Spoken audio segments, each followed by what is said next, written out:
Hey everybody, it's Nancy Cameron-Aziz with First Team Real Estate, and today we're talking about something that we're seeing a lot more of in real estate transactions, and that is wire fraud. And so today we have Barbara Myers. She is the branch manager at Coast Cities Escrow Newport Beach office, and she is a senior escrow officer, and she is here to tell us everything she knows about it so you can protect yourself. So welcome, Barbara.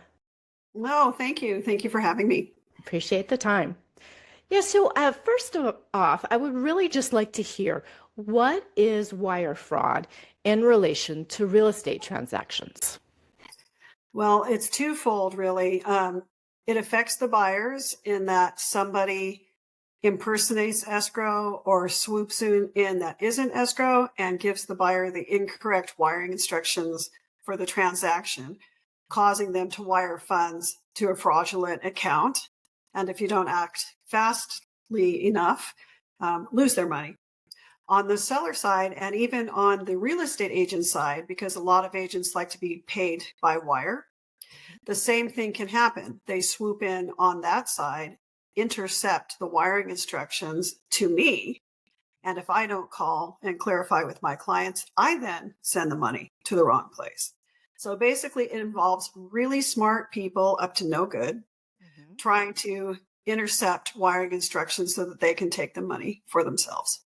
And we can be talking about hundreds of thousands of dollars per transaction, and that could make somebody lose their life savings.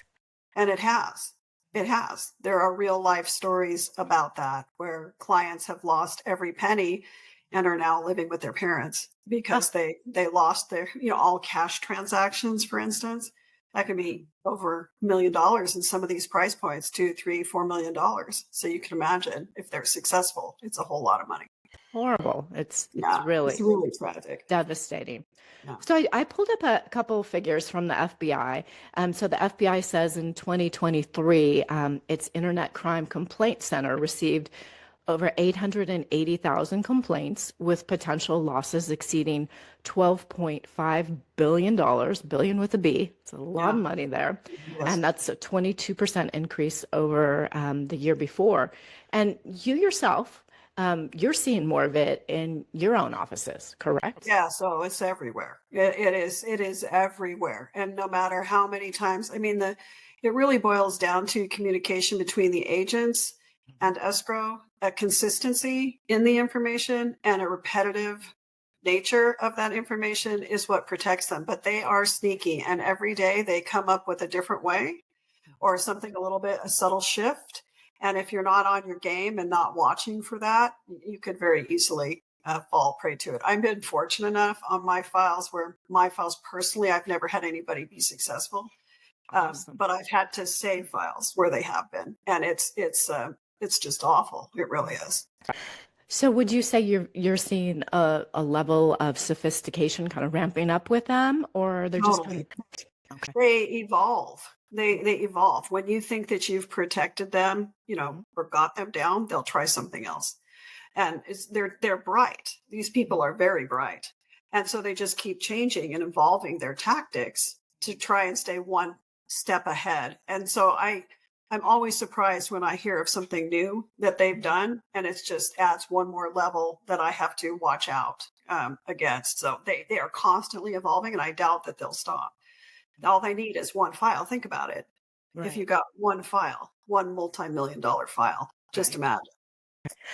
So the reason that I really wanted to talk to you was you said obviously you've stopped a number of these, but you had a recent case that you were able to thwart and save somebody's money, their Mhm. down payment. And I know you can't talk about the specifics of that. Obviously, that's private, but I just wonder if you can kind of generally talk about basically what happened.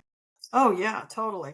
It was at the start of every transaction, I always send my clients an email letting them know what my wire fraud protection procedure is Mhm. and letting them know how they need to wire. And then I call them and I tell them this. And then I send a closing funds alert and tell them again. So do you see the pattern, right? So I'm Yeah. constantly telling them.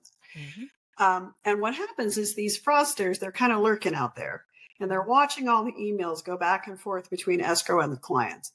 My email is 100% secured Mhm. and encrypted, but not everybody else in the transaction is. So they find a weak point, get in there, see that I'm asking for funds to close, and then swoop in, intercept it, and try and be me to the client.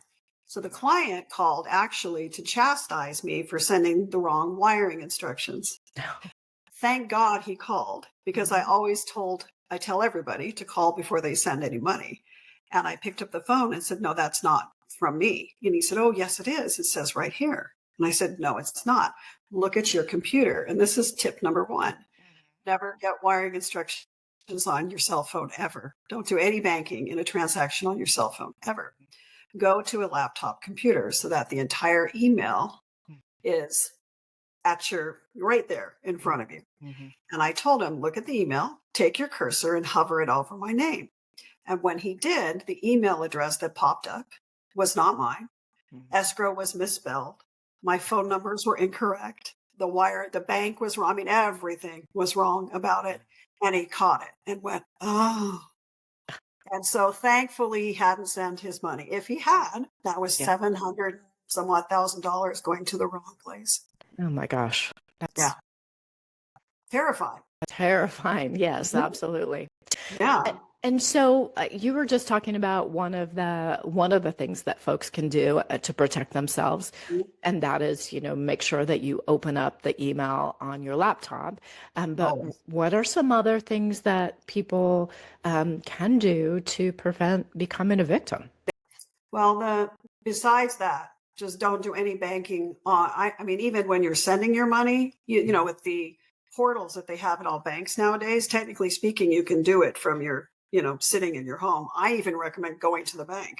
Go to the bank, to give it to the teller so everything's okay. But the first thing, don't do banking on your phone ever.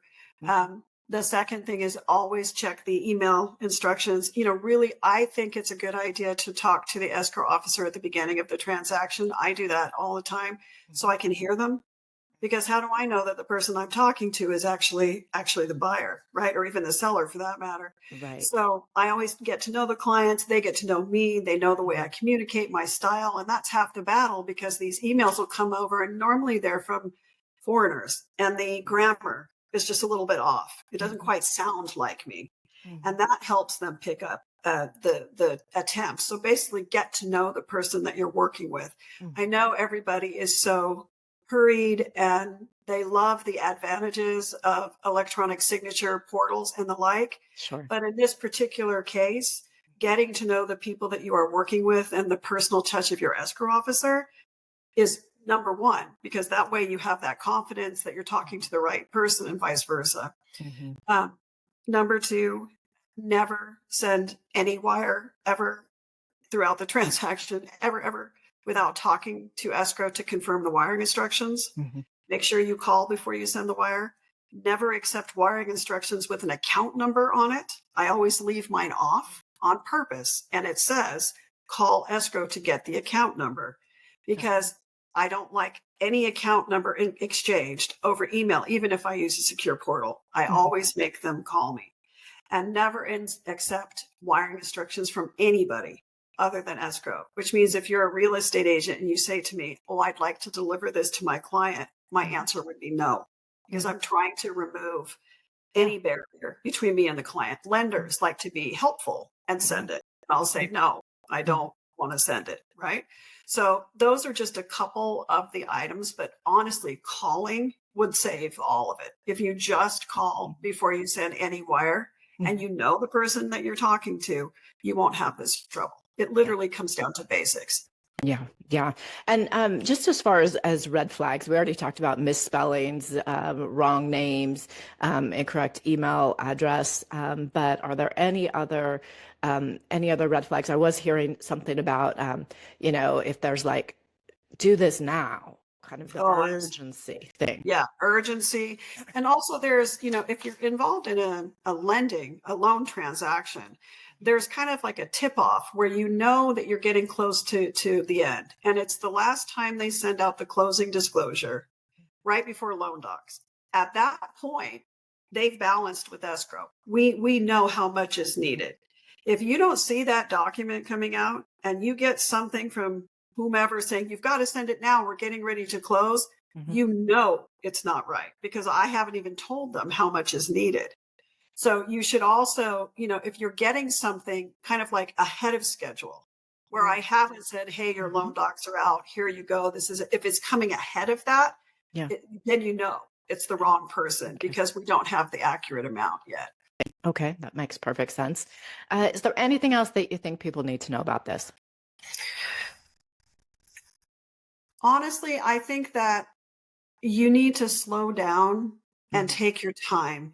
I think in real estate transaction, there is such a rush of urgency, especially at close. Everybody wants to close. Everybody gets their keys. The lender wants it right away. Everybody, fun, right? Right. But this is your money. This is your life savings. At no point in a real estate transaction should anybody be rushing you. Anybody. Right. Certainly when it comes to the money.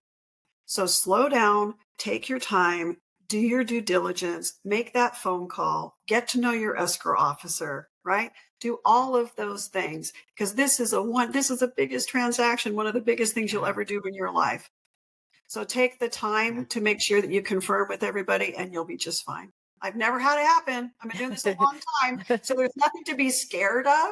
Right. Scared of. Knowledge is power. Yep. Right? Communication is power. There's nothing to be frightened about. Yep. That's an important message. Just be careful and you're going to be okay. Yep. Got to be aware. Got to know what to look out for. So, yeah. Thank you again. I really appreciate this. I know this is going to be great information for people. So thank you for your time and hope you have a great day.